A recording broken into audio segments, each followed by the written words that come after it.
3. RAMSES, or the rosy-colored resurrection ethnology brushed up against its paradoxical death in 1971, the day when the Philippine government decided to return the few dozen Tazete who had just been discovered in the depths of the jungle, where they had lived for 8 centuries without any contact with the rest of the species, to their primitive state, out of the reach of colonizers, tourists, and ethnologists.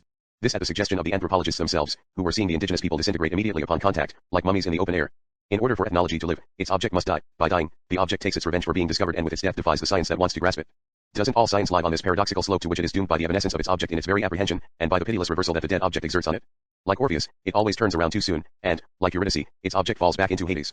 It is against this hell of a paradox that the ethnologists wish to protect themselves by cordwoning off the Tazete with virgin forest.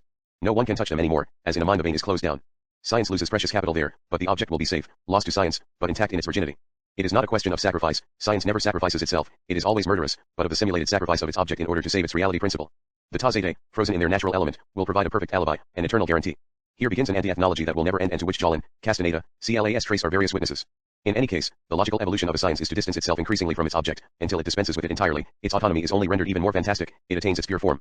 The Indian thus returned to the ghetto, in the glass coffin of the virgin forest, again becomes the model of simulation of all the possible Indians from before ethnology. This model thus grants itself the luxury to incarnate itself beyond itself in the brute reality of these Indians it has entirely reinvented, savages who are indebted to ethnology for still being savages. What a turn of events, what a triumph for the science that seemed dedicated to their destruction. Of course, these savages are posthumous, frozen, cryogenized, sterilized, protected to death, they have become referential simulacra, and science itself has become pure simulation. The same holds true at Crusat, at the level of the open museum where one museumified in situ, as historical witnesses of their period, entire working-class neighborhoods, living metallurgic zones, an entire culture, men, women, and children included, gestures, languages, customs fossilized alive as in a snapshot. The museum, instead of being circumscribed as a geometric site, is everywhere now, like a dimension of life. Thus ethnology, rather than circumscribing itself as an objective science, will today, liberated from its object, be applied to all living things and make itself invisible, like an omnipresent fourth dimension, that of the simulacrum. We are all Tazades, Indians who have again become what they were, simulacral Indians who at last proclaim the universal truth of ethnology.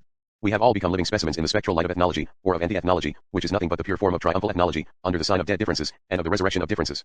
It is thus very naive to look for ethnology in the savages or in some third world. It is here, everywhere, in the metropolises, in the white community, in a world completely catalogued and analyzed, then artificially resurrected under the auspices of the real, in a world of simulation, of the hallucination of truth, of the blackmail of the real, of the murder of every symbolic form and of its historical retrospection, a murder of which the savages, noblesse oblige, were the first victims, but that for a long time has extended to all Western societies.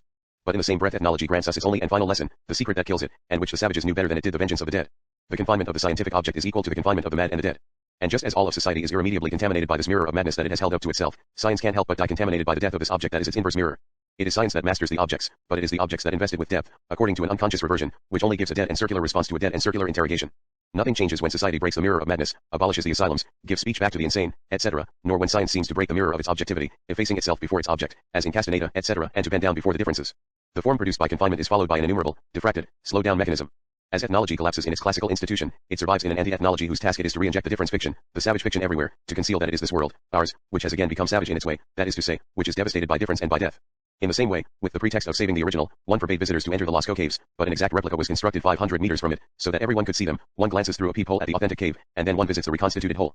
It is possible that the memory of the original grottos is itself stamped in the minds of future generations, but from now on there is no longer any difference, the duplication suffices to render both artificial.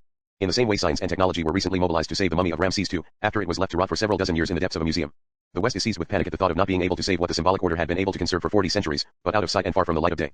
Ramses does not signify anything for us, only the mummy is of an inestimable worth because it is what guarantees that accumulation has meaning. Our entire linear and accumulative culture collapses if we cannot stockpile the past in plain view. To this end the pharaohs must be brought out of their tomb and the mummies out of their silence. To this end they must be exhumed and given military honors.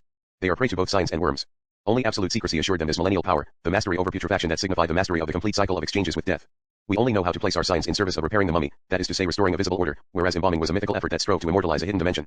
We require a visible past, a visible continuum, a visible myth of origin, which reassures us about our end. Because finally we have never believed in them. Whence this historic scene of the reception of the mummy at the Orly airport? Why? Because Ramses was a great despotic and military figure? Certainly. But mostly because our culture dreams, behind this defunct power that it tries to annex, of an order that would have had nothing to do with it, and it dreams of it because it exterminated it by exhuming it as its own past. We are fascinated by Ramses as Renaissance Christians were by the American Indians, those, human, beings who had never known the word of Christ. Thus, at the beginning of colonization, there was a moment of stupor and bewilderment before the very possibility of escaping the universal law of the gospel. There were two possible responses, either admit that this law was not universal, or exterminate the Indians to efface the evidence. In general, one contented oneself with converting them, or even simply discovering them, which would suffice to slowly exterminate them. Thus it would have been enough to exhume Ramses to ensure his extermination by museumification. Because mummies don't rot from worms, they die from being transplanted from a slow order of the symbolic, master over putrefaction and death, to an order of history, science, and museums, our order, which no longer masters anything, which only knows how to condemn what preceded it to decay and death and subsequently to try to revive it with science. Irreparable violence toward all secrets, the violence of a civilization without secrets, hatred of a whole civilization for its own foundation. And just as with ethnology, which plays at extricating itself from its object to better secure itself in its pure form, the museumification is nothing but another spiral in artificiality. Witness the cloister of Saint Michel de Cuxa, which one will repatriate at great cost from the cloisters in New York to reinstall it in its original site. And everyone is supposed to applaud this restitution, as they did the experimental campaign to take back the sidewalks on the Champs-Élysées. Well, if the exportation of the cornices was in effect an arbitrary act, if the cloisters in New York are an artificial mosaic of all cultures, following a logic of the capitalist centralization of value, their reimportation to the original site is even more artificial. It is a total simulacrum that links up with reality through a complete circumvolution. The cloister should have stayed in New York in its simulated environment, which at least fooled no one. Repatriating it is nothing but a supplementary subterfuge, acting as if nothing had happened and indulging in retrospective hallucination. In the same way, Americans flatter themselves for having brought the population of Indians back to pre-conquest levels. One effaces everything and starts over. They even flatter themselves for doing better, for exceeding the original number. This is presented as proof of the superiority of civilization. It will produce more Indians than they themselves were able to do. With sinister derision, this overproduction is again a means of destroying them, for Indian culture, like all tribal culture, rests on the limitation of the group and the refusal of any unlimited increase, as can be seen in Ishi's case. In this way, their demographic promotion is just another step toward symbolic extermination. Everywhere we live in a universe strangely similar to the original, things are doubled by their own scenario.